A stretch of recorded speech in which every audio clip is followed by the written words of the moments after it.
Okey, dalam video sebelum ni kita dah tunjuk cara macam mana nak scan guna apps, lepas tu dia akan terus capture masuk dalam Google Form.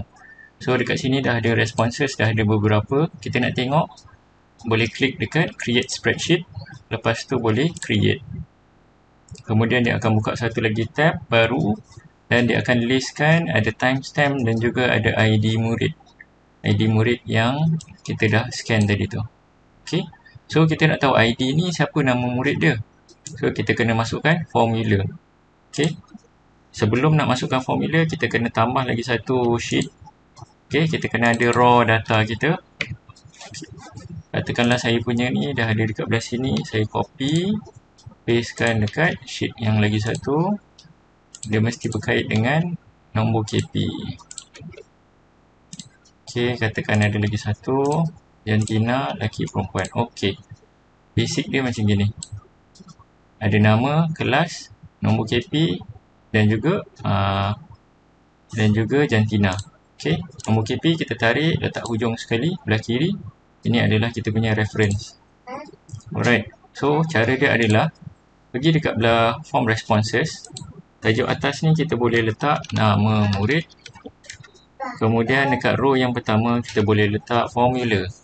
Formula dia adalah sama dengan VLOOKUP. Kemudian kita nak search apa? Key kita adalah yang belah sini, B2.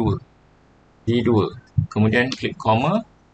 Range kita adalah dekat bahagian sheet yang tadi tu.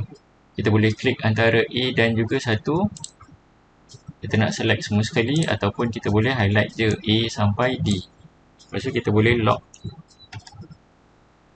Tekan F4 ataupun $sign ni. Kemudian tekan comma. Seterusnya kita nak tahu index. Kita nak pulangkan balik nama dia. Nama dia adalah dekat row yang kedua. Row yang pertama nombor KP, row yang kedua adalah nama. So kita typekan 2. Dan juga last sekali kita letakkan kosong. Kemudian boleh klik enter. Okey. Kat sini ada error sebab apa? Did not find value 12 in VLOOKUP evaluation. Okey, mungkin kita kena tukar dekat B ni. Pergi dekat format, number, pergi jadi plain text. Okey. Bila kita dah tukar jadi plain text, barulah dia boleh dapat detect nama. Okey, tapi ni nama untuk yang pertama sahaja. Nama yang bawah-bawah ni, kita tak tahu siapa nama dia.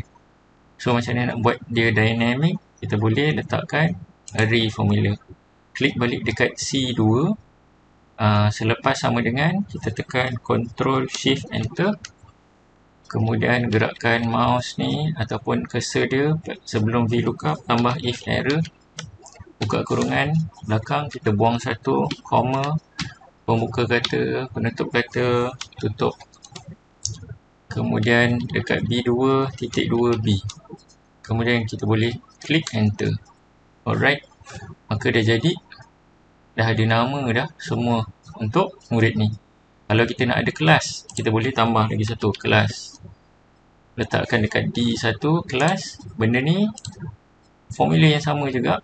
So macam mana kita nak lockkan dekat B2 ni, kita boleh letakkan $sign, enter. Kemudian kita just tarik je. Highlight benda tu, pergi dekat bucu ni, kita tarik belah tepi. Tapi dia dapat metakif lagi, nama lagi. So kita kena tengok, kelas adalah yang ketiga ni. Nombor KP 1, nama 2, kelas adalah 3. So kita tukarkan dekat kelas ni, instead of 2, kita tukar jadi 3. Enter. So dia akan dapat tukar kelas 1AD untuk semua sekali.